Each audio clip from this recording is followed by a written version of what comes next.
Nagrebelde ang mga Israelita. Ikalabing-4 na kabanata. Nang gabing iyon, humagulgol ang lahat ng mamamayan. Nagreklamo sila kina Moises at Aaron. Sinabi nila, "Mabuti pang namatay na lang tayo sa Ehipto o rito sa disyerto. Bakit pa ba tayo dadalhin ng Panginoon sa lupaing iyon? Para lang ba mamatay tayo sa labanan at bihagi ng ating mga asawa at anak? Mabuti pa sigurong bumalik na lang tayo sa Ehipto." At nag-usap-usap sila. Pumili tayo ng pinuno at bumalik sa Ehipto. Pagkatapos nagpatira pa sina Moises at Aaron sa harapan ng lahat ng mamamayan ng Israel na nagkakatipon doon. Pinunit ni Josue na anak ni Nun at ni Caleb na anak ni Jepune ang kanilang mga damit sa kalungkutan. Ang dalawang ito ay kasama sa pag-espiya sa lupain. Sinabi nila sa mga mamamayan ng Israel, "Napakabuti ng lupaing aming pinuntahan.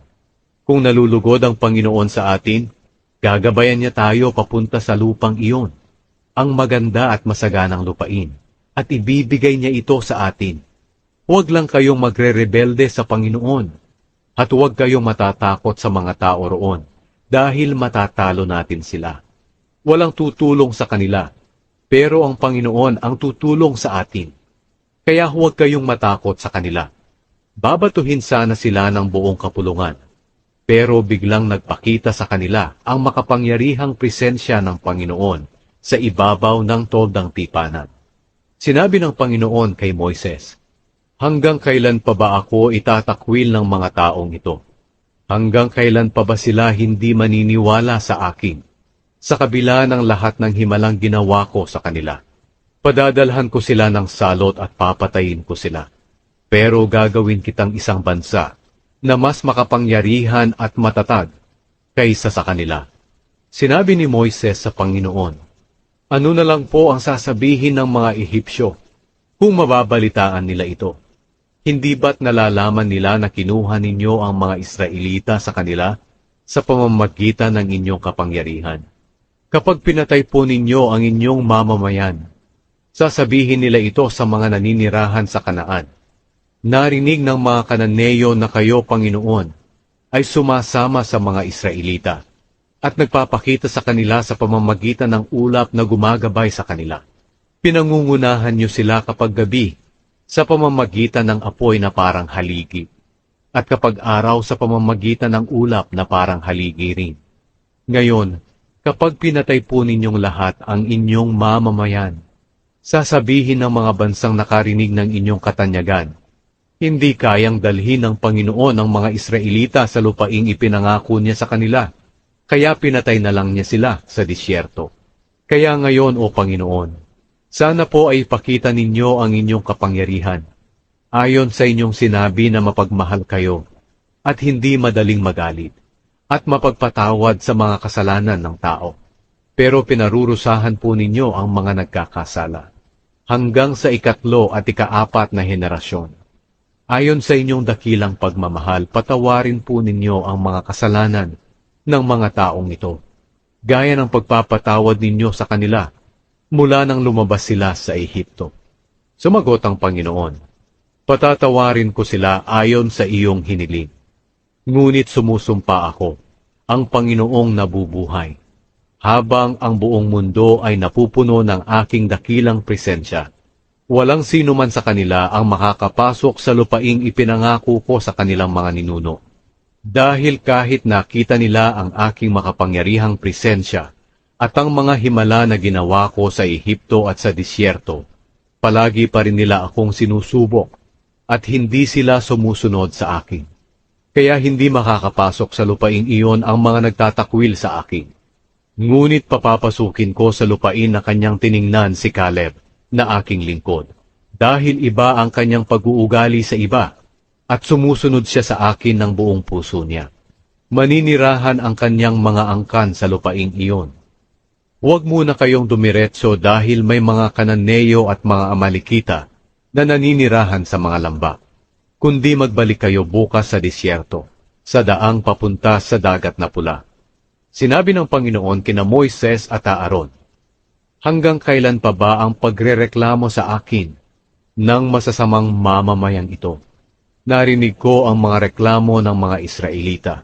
Kaya sabihin mo ito sa kanila, ako ang Panginoon na buhay, ay sumusumpa na gagawin ko sa inyo ang inyong hinihiling. Mamamatay kayo rito sa disyerto.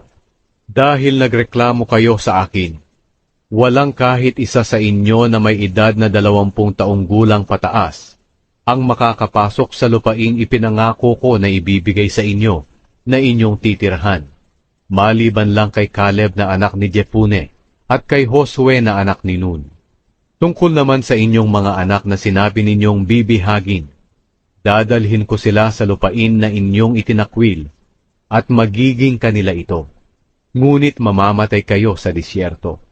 Ang inyong mga anak ay magiging tulad ng mga tagapagbantay ng tupa na palibot-libot sa disyerto sa loob ng 40 taon.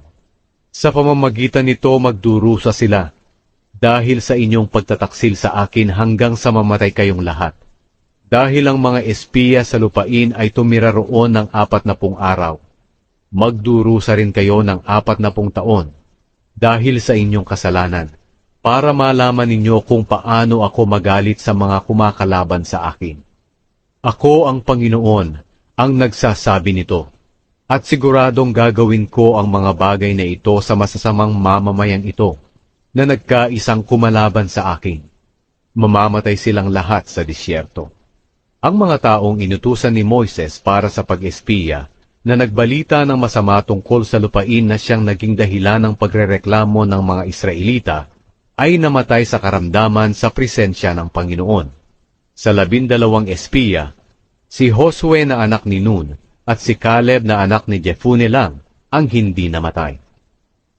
Natalo ang mga Israelita sa kanilang pagsalakay sa Kanaan. Nang sinabi ito ni Moises sa lahat ng mga Israelita, nagluksa sila. At kinabukasan, maaga silang bumangon para umakyat sa kabundukan ng Kanaan. Sinabi nila, napag-isip-isip namin na nagkasala kami. At ngayoy handa na kami sa pagpunta sa lugar na ipinangako ng Panginoon. Pero sinabi ni Moises, bakit sinuway ninyo ang utos ng Panginoon na magbalik kayo sa disyerto? Hindi kayo magtatagumpay. Huwag kayong lalakad, dahil hindi kayo sasamahan ng Panginoon at matatalo lang kayo ng inyong mga kaaway. Sa oras na makipaglaban sa inyo ang mga Kananeo at mga Amalekita, mamamatay kayo. Hindi sasama ang Panginoon dahil siya'y itinakwil ninyo. Pero naglakbay sila sa kabundukan ng Kanaan, kahit hindi sumama sa kanila si Moises at ang kahon ng kasunduan. Pagkatapos, sinalakay sila ng mga Amalekita at ng mga Kananeo na naninirahan doon sa kabundukan, at natalo sila, at hinabol pa sila hanggang sa Horma.